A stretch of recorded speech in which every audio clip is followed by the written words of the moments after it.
자, 지금부터 대한민국 시청자 여러분께서 가장 신뢰하시는 뉴스 채널 KBS 뉴스9를 통해 오늘의 주요 뉴스를 심층적으로 전해드리겠습니다. 시그널 음악 마이너스 웅장하고 절제된 느낌? 앵커, 미국과의 관계 개선 신호탄일까요? 도널드 트럼프 미국 대통령의 방중을 코앞에 둔 중국이 미국의 자국의 상징, 바로 판다 2마리를 보내기로 결정했습니다. 이는 양국 관계가 안정적인 국면에 접어들고 있다는 강력한 메시지로 해석되고 있습니다. 중국 남서부 스촨성 청도에 위치한 자이언트 판다 번식 연구기지에서 한 마리의 판다가 나무 위에서 여유롭게 놀고 있는 모습입니다.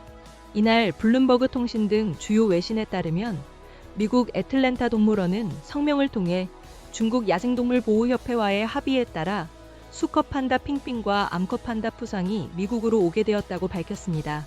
중국 야생동물보호협회 역시 별도의 성명을 통해 핑핑과 푸상이 청도기지를 출발했으며 지난해 애틀랜타 동물원과 체결한 협약에 따라 10년간의 보전협력 프로그램을 시작할 예정임을 확인했습니다. 다만 중국에서의 정확한 출발 시점과 미국 도착 시점은 공개되지 않았습니다. 애틀랜타 동물원은 이전 협약 기간 동안 판다 룰룬과 양양 사이에서 총 7마리의 새끼가 태어났다고 전했습니다.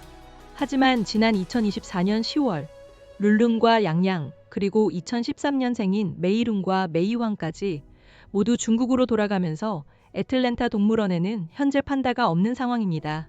현재 미국 내에서는 샌디에이고 동물원과 스미스소니언 동물원에 각각 2마리씩 총 4마리의 판다만이 남아 있습니다. 이번 판다 대여 발표는 오는 5월 14일과 15일로 예정된 미중 정상회담을 수주 앞두고 이루어졌다는 점에서 더욱 주목받고 있습니다. 이는 양국 관계가 그 어느 때보다 안정적인 상태임을 분명히 보여주는 신호로 풀이됩니다. 중국은 자국에만 서식하는 멸종 위기종인 자이언트 판다를 우호의 상징으로 상대국에 대여하는 이른바 판다 외교를 펼쳐왔습니다. 실제로 지난 1월 중국은 일본에 남아있던 마지막 판다 2마리를 돌려받으며 1972년 수교 이후 양국의 우호 상징이었던 관련 프로그램을 사실상 중단시키기도 했습니다. 이는 당시 다카이치 사나의 일본 총리의 대만 유사시 발언 이후 양국 간 갈등이 심화되자 취해진 조치였습니다. 미중 관계는 지난해 한국에서 열렸던 트럼프 대통령과 시진핑 중국 국가주석의 회담 이후 뚜렷한 개선 흐름을 보이고 있습니다. 당시 회담에서는 양국 간의 무역 전쟁을 1년간 유예하기로 합의하며 관계 완화에 물꼬를 텄습니다.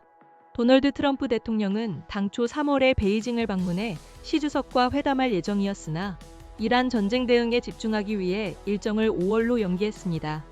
이번 방중에서 트럼프 대통령은 시 주석과 정상회담을 갖고 무역을 포함한 다양한 현안에 대해 심도 있는 논의를 진행할 것으로 예상됩니다. 지금까지 KBS 뉴스9였습니다. 평안한 밤 되십시오.